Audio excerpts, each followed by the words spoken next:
कौन कहाँ कैसे रखता है पाप पुण्य का लेखा जोखा।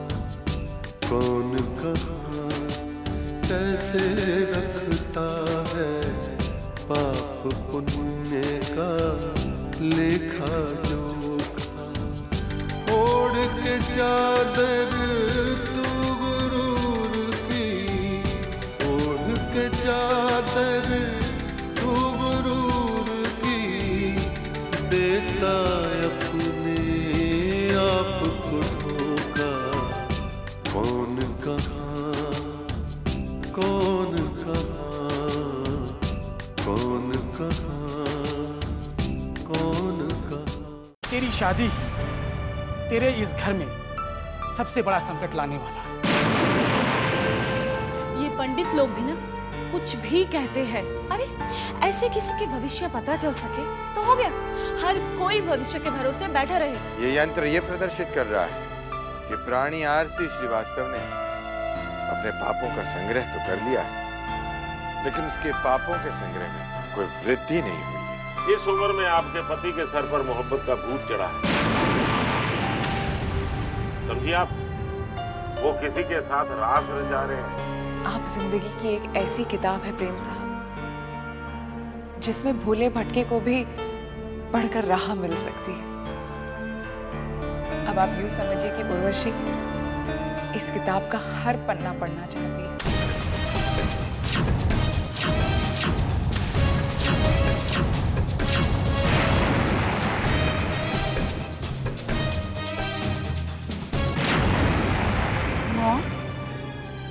मॉम, इतनी रात को और ये शॉल में मुंह छिपाए कहाँ जा रही हो? घर से भाग रही हूँ, चोरी डकैती करने जा रही हूँ। हर बात का जवाब देना जरूरी है क्या? मॉम, इतना भड़क क्यों रही हो? आपको ऐसे जाते हुए देखा तो मैंने पूछ लिया। कभी अपने पापा से पूछा है कि इतनी रात को कहाँ रहते हैं, क्या करते हैं, इतनी देर से क्यों आते हैं? दम घुटता है मेरा इस चार दीवारी में। मुझे भी खुली हवा में घूमना है। जरा सा घूमने जा रही हूँ तो पूछती है कहाँ जा रही हो। गॉड मॉम, प्लीज आपको जहाँ जाना है आप जाओ। गलती हो गई जो मैंने पूछ लिया, माफ कर दो। पता नहीं इस घर में क्या क्या होता जा रहा है।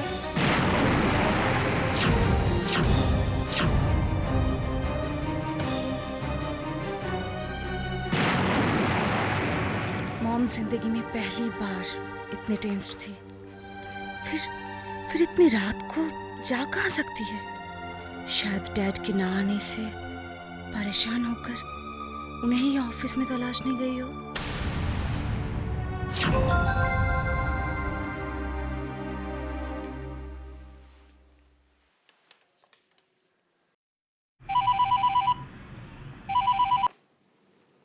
हेलो। के साहब, मैं आपकी मीरा। ओह मीरा, मेरी होने वाली फिल्म की नई हीरोइन मीरा। कहाँ हो, कैसी हो? बस अभी अभी अपने नेटिव प्लेस देहरादून आई हूँ। बस थोड़े काम थे, एक दो दिन में उन्हें निपटा कर फिर यहाँ से पुरी और जगन्नाथपुरी निकल जाऊंगी। शायद वहाँ का उगता सूरज मुझे नई ऊर्जा दे, नया विश्वास दे। सुना है वहाँ का सूर्योदय काफी अच्छा होता है।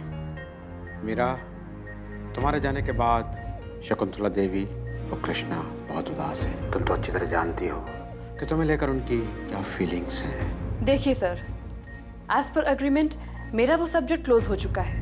और वैसे भी मीरा का ये जीवन मीरा का है भी नहीं। ये मीरा उसी तरह अपने आप को किसी को समर्पित कर चुकी है जिस तरह कृष्ण की भक्ति मीरा कर चुकी थी अपने गिरधर गोपाल पर। मेरे तो गिरधर गोपाल दूसरा ना कोई। क्या मैं जान सकता हूँ कि वो शख्स कौन है जिसके प्रेम रस में तुम दीवानी हो, समर्पित हो चुकी हो? जो गलती कृष्ण की भक्ति मीरा कर चुकी थी वो गलती मैं कभी नहीं करूंगी के साहब। मेरे जुबान पर उनका नाम कभी भी नहीं आएगा। तो क्या तुम जिसकी दीवानी हो वो शख्स ये सब कुछ जानता है? जान जाएगा सर। मीरा अपनी आहों में इतना असर पैदा कर देगी कि अगर वो पत्थर दिल भी होगा तो एक दिन जरूर पिघल जाएगा। चलिए सर, बाय। और हाँ, अगर कभी मेरा फोन नहीं आए तो समझिएगा कि मैं उसी के ख्यालों में डूबी हुई हूँ और मैं आपकी नई स्क्रिप्ट और नई फिल्म का इंतजार करूंगी। Hello hello Meera, hello. Cut हो गया। ये मीरा मिस्ट्री गर्ल है, रहस्यमय। क्या आज की दुनिया में कृष्ण की मीरा जैसी प्रेम दीवानी कोई मीरा हो सकती है? विश्वास नहीं होता। पर हाँ, मीरा को देखकर उम्मीद जरूर लगती है। शायद हो। पाप पुण्य का लेखा जोखा, पाप पुण्य का लेखा जोखा।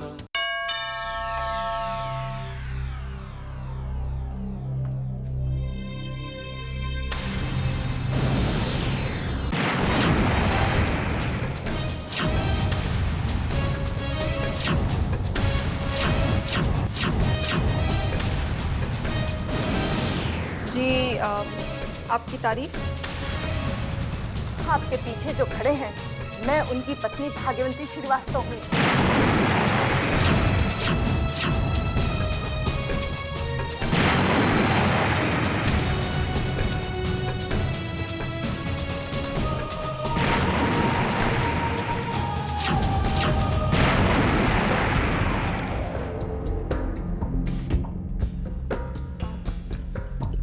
अंदर आइए ना प्लीज।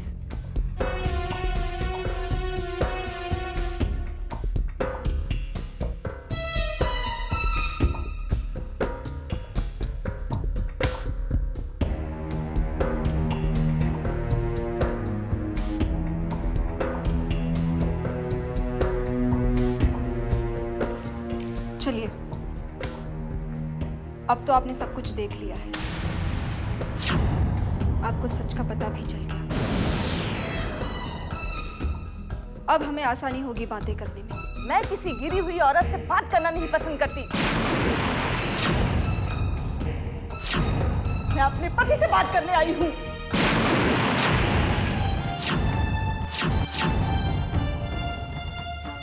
शुक्रिया। हम प्यार करने वालों ने तो दुनिया के पत्थर भी खाए हुए हैं, तो ये गिरी हुई औरत की गाली मैं सह सकती हूँ, क्योंकि जब तक मेरा प्यार मेरे साथ में है तो मुझे दुनिया की क्या फिक्र है। क्या कहा? सच्चा प्यार? अरे, मेरे पति पर डोरे डालती हो, एक औरत होकर दूसरी औरत का हक छीनती हो, मेरी बसी बसाई गृहस्थी में आग लगाती हो और फिर प्यार का दावा करती हो। चुप करो भागवती, चुप करो, खामोश। ये रूप रानी के घर में घुसकर उसे जलील करने की जरूरत नहीं है। तुमने मेरी जासूसी करके ठीक नहीं किया। फौरन वापस जाओ। मैं कहता हूं घर वापस जाओ, और जो भी बातें होनी है अपने घर में होगी। वाह पति परमेश्वर जी, वाह। सुना था इंसान पर कभी कभी शैतान हावी हो जाता है, और आज देख भी लिया। एक गिरी हुई औरत के लिए आपने अपनी पत्नी का अपमान किया। सुनो रूप रानी, जो 25 साल की वफाओं को नहीं निभा सका, वो 25 दिनों की मोहब्बत क्या निभाएगा? वैसे भी तुम इनसे मोहब्बत कहाँ करती हो? तुम तो इनकी दौलत से मोहब्बत करती हो। मांग ले जितनी मांगनी है दौलत, ये दे देंगे, क्योंकि तेरे रूप का जादू चढ़ रहा है इन पर। लेकिन इनकी प्रतिष्ठा, इनका नाम, अरे हम पर रहम कर दो। इनके जवान बच्चे हैं, दुनिया सुनेगी तो थू करेगी। क्या कहेगी? क्या कहेगी दुनिया? क्या मैं दुनिया का पहला आदमी हूं जो पहली पत्नी के होते हुए दूसरा विवाह कर रहा हूं? अरे सारी जिंदगी हो गई कमाते कमाते तुम लोगों की खातिर। इंसान से मशीन बन के रह गया हूं।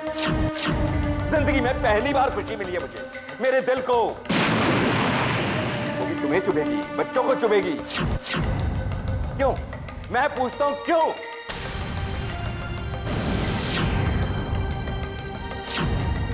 क्या मुझे हक नहीं है अपनी जिंदगी को अपने तरीके से जीने का?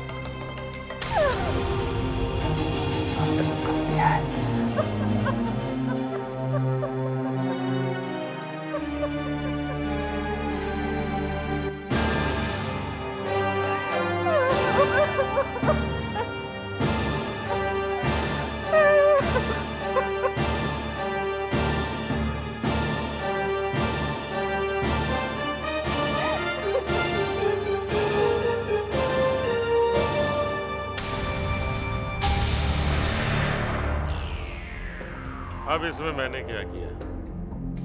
अरे भगवान से जब कुछ नहीं छिपा तो इंसान से क्यों छिपा रहे? जो हकीकत थी इस शरीफ इंसान ने भागवंती भाभी को दिखा दी। कहते हैं भगवान भी अच्छे कामों के लिए किसी को माध्यम बना देता है। अब यह महान कार्य मेरे ही हाथों होना था, तो इसमें मेरा क्या दोष? अरे भागवंती भाभी का पति आरसी है ही अयाश, फ्रॉड है, तो मैं क्या करूं?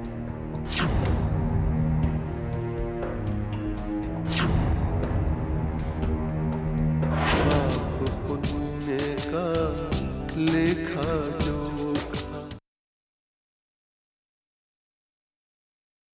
पाप पुण्य का लेखा जोखा। गॉड, मॉम अभी तक नहीं आई। क्या करूं मैं? यस, डैड को फोन करती हूँ।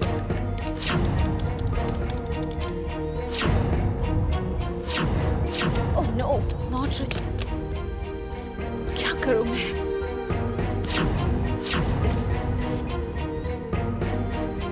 डैड।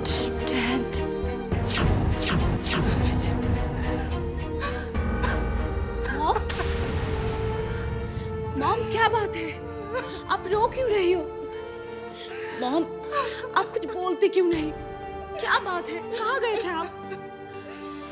तेरे पापा का एक और रूप देखने गई थी, जो अभी देखकर आ रही हूँ। वो मैंने कभी सोचा भी नहीं था।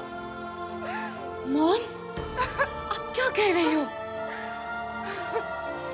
हाँ भावना, तेरे पापा ने इंसानियत की सभी हदें पार कर दी हैं। मगर क्या बात है?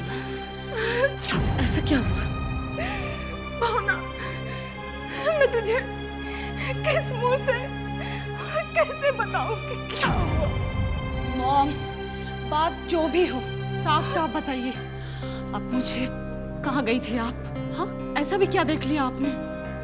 भावना, सारी गलतफहमियां दूर हो गई। मुझे बहुत बड़ी गलतफहमी थी कि मेरे पति कोई गलत काम कर ही नहीं सकते, लेकिन वो तो पाप के दलदल में डूब चुके हैं और मैं उन्हें समझ नहीं पाई। भावना, तू तो बेटी है, तेरे समझाने से वो नहीं समझेंगे। मगर मॉम, मुझे सब कुछ जानना है। आप कहाँ गई थी और क्या देखा आपने? मुझे किसी ने फोन पर बताया कि तुम्हारे पति देव अय्याशी कर रहे हैं और वो इस वक्त भी अय्याशी कर रहे हैं। मैं समझ नहीं पाई। मेरे दिल में एक अंतर्द्वंद चल रहा था, लेकिन मेरे दिल से आवाज आ रही थी कि मेरा सुहाग मेरे साथ इतना बड़ा धोखा नहीं कर सकता। जिस इंसान ने सारी जिंदगी अपने परिवार के साथ प्यार और वफादारी से गुजार चुका हो, वो इतना गलत कैसे हो सकता है? फिर क्या हुआ मॉम? और वो सब मैंने अपनी आंखों से देखा, जिसकी मैंने कभी कल्पना भी नहीं की थी। वो है कौन मॉम, जिसने मेरे डैड को अपने जाल में फंसाया है? मैं उसे नहीं जानती। तेरे पापा की वजह से आज उसने भी मुझे ताने दिए। मुझे उसकी बात भी सुननी पड़ी। वो भी उसके साथ मिलकर मुझे भला बुरा कहने लगे। मॉम, आपको आंसू बहाने की कोई जरूरत नहीं है।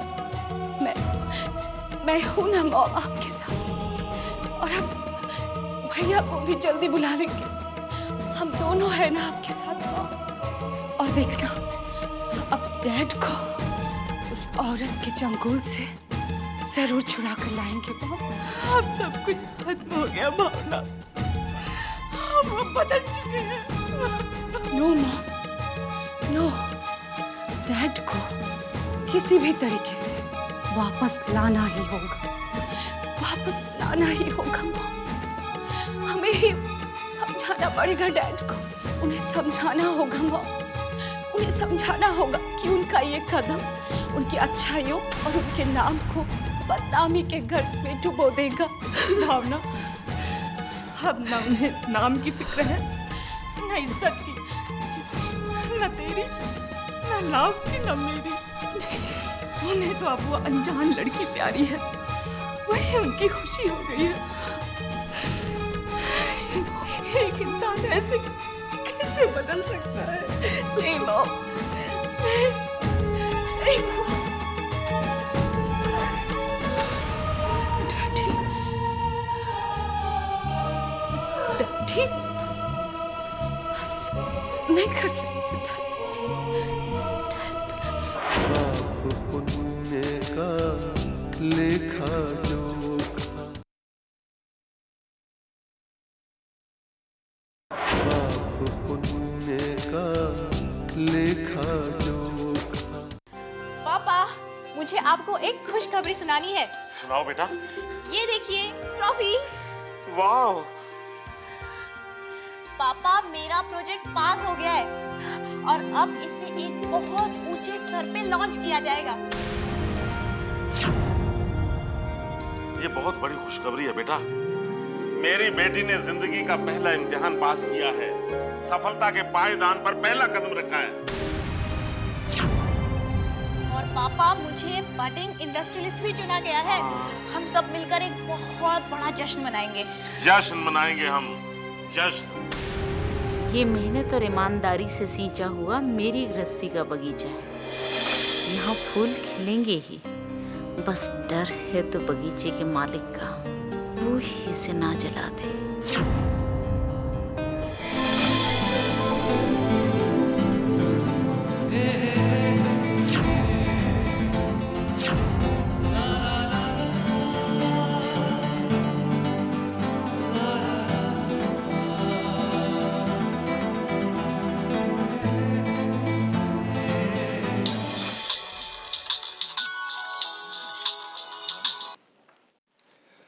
हाँ उर्वशी, कैसी हैं आप?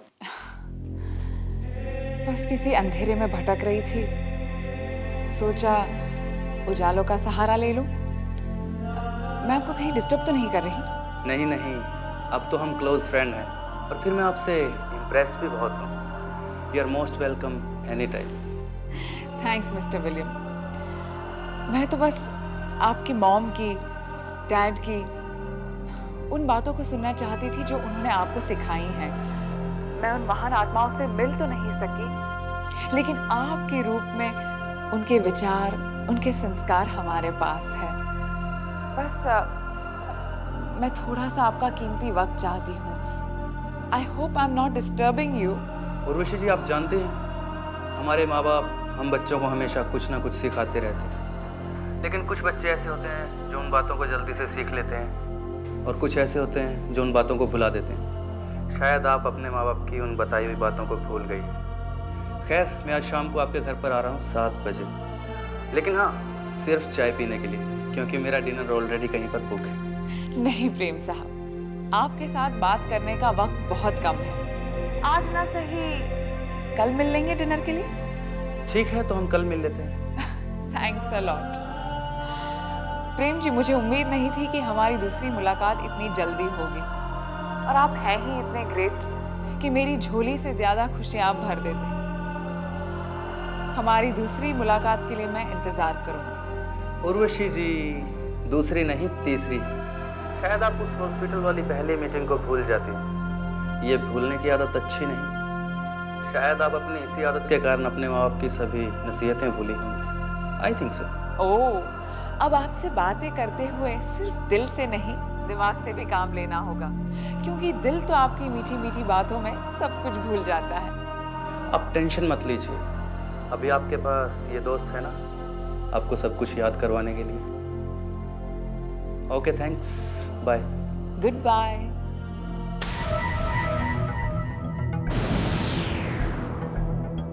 बड़ा तेज इंसान है ये प्रेम।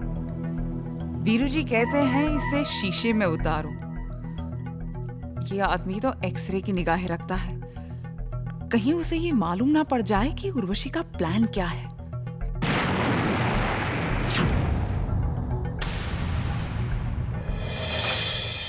हर इंसान का अक्स वहाँ पर, हर इंसान का कच्चा चिट्ठा, हर इंसान का कच्चा चिट्ठा। हाज़िरी सबकी लगती एक दिन, एक पल में ही फैसला होता। कौन कहाँ, कौन